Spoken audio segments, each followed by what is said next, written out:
యమునా నది ప్రక్షాళనపై ఢిల్లీ సర్కార్ special focus పెట్టింది. ఢిల్లీలో బీజేపీ ప్రభుత్వం అధికారంలోకి రాగానే యమునా నది ప్రక్షాళనకు శ్రీకారం చుట్టింది. యమునా నదిని శుభ్రపరిచేందుకు పక్కా ప్రణాళికతో ముందుకు వెడుతోంది.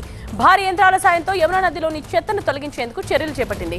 ఈ క్రమంలోనే తాజాగా ఢిల్లీలోని సిగ్నేచర్ వంతెన నుండి ఐటీఓ వరకు యమునా నది పరిస్థితిని మంత్రి పర్వేష్ వర్మ పరిశీలించారు. యమునా నది ప్రక్షాళనపై అధికారులతో చర్చించారు. ఇక ఢిల్లీ ముఖ్యమంత్రిగా రేఖా గుప్తా బాధ్యతలు చేపట్టే 2 రోజుల ముందే యమునా నది ప్రక్షాళన మొదలైంది. ఎన్నికల్లో ఇచ్చిన హామీ మేరకు యమునా నది క్లీనింగ్ విషయంలో పక్కా కార్యాచరణ రూపొందించింది. ఇందులో భాగంగా చెత్త స్కిమ్మర్లు, అలాగే కలుపు మొక్కలు తీసే యంత్రాలతో నదిని శుభ్రం చేసే పనులు నిర్వహిస్తోంది.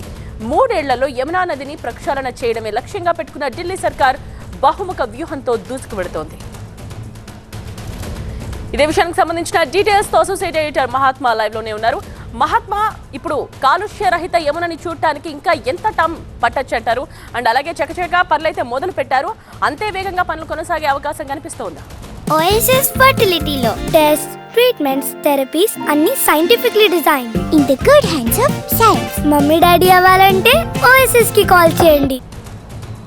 ఎగ్జాక్ట్లీ, నదులను పవిత్ర దేవతలుగా భావించే దేశంలో నదుల దుస్థితి ఈ రకంగా ఉంది. అదే పశ్చిమ దేశాల్లో నదులను దేవతలుగా భావించని ప్రాంతాల్లో కూడా ఎంతో పరిశుభ్రంగా చూసుకుంటూ ఉంటారు. అలాగే ఇప్పుడు యమునా నదిని పరిశుభ్రంగా మార్చడం కోసం ఢిల్లీ ప్రభుత్వం నడుం బిగించింది. అక్కడ ముఖ్యమంత్రి ప్రమాణ స్వీకారం ప్రారంభం కావడానికి 2 రోజుల ముందు నుంచే ఈ కార్యక్రమాలను ప్రారంభించారు. తమ ఫస్ట్ ప్రయారిటీ నదిని క్లీన్ చేయడమని అంటూ చెప్పారు. ఈరోజు రాష్ట్ర మంత్రి పర్వేజ్ సాహిబ్ సింగ్ వర్మ కూడా ఆయన నది లోపల బోటు ద్వారా నదిని పరిశీలించి కొన్ని విషయాలను వెల్లడించారు. 2 ఏళ్ళు టార్గెట్గా పెట్టుకున్నాం, 2 ఏళ్లలోగా యమునా నది క్లీనప్ ఆపరేషన్ని పూర్తి చేయాలని చెప్పి లక్ష్యంగా నిర్దేశించుకున్నామంటూ ఆయన చెప్పుకుంటూ వచ్చారు. మరొక వైపు రివర్ ఫ్రంట్ డెవలప్మెంట్ అన్న పనుల్ని ఆల్రెడీ మొదలు పెట్టామంటూ ఆయన చెప్పారు. భారత్లో అహ్మదాబాద్ నదీ తీరం, సబర్మతి నదీ తీరం గతంలో కూడా ఇలాగే మురికి కూపంగా ఉండేది. ఆ నదిని శుభ్రం చేసి రివర్ ఫ్రంట్ని డెవలప్ చేశారు. ఆ మాదిరిగా ఇప్పుడు ఢిల్లీ అంతటా 57 కిలోమీటర్ల మేర యమునా నది ప్రవాహం సాగుతుంది. అందులోకి ఢిల్లీ జనాభా 2.5 కోట్ల జనాభాతో పాటుగా ఢిల్లీకి శాటిలైట్ టౌన్షిప్స్గా ఉన్న ఫరీదాబాద్, నోయిడా, గ్రేటర్ నోయిడా, అలాగే ఘజియాబాద్, ఈ పట్టణాల నుంచి కూడా పెద్ద మొత్తంలో వ్యర్థాలన్నీ వచ్చి నదిలోకే కలిసి చేరుతున్నాయి. మురుగునీరంతా కూడా నేరుగా వచ్చి అక్కడికే చేరుతుంది.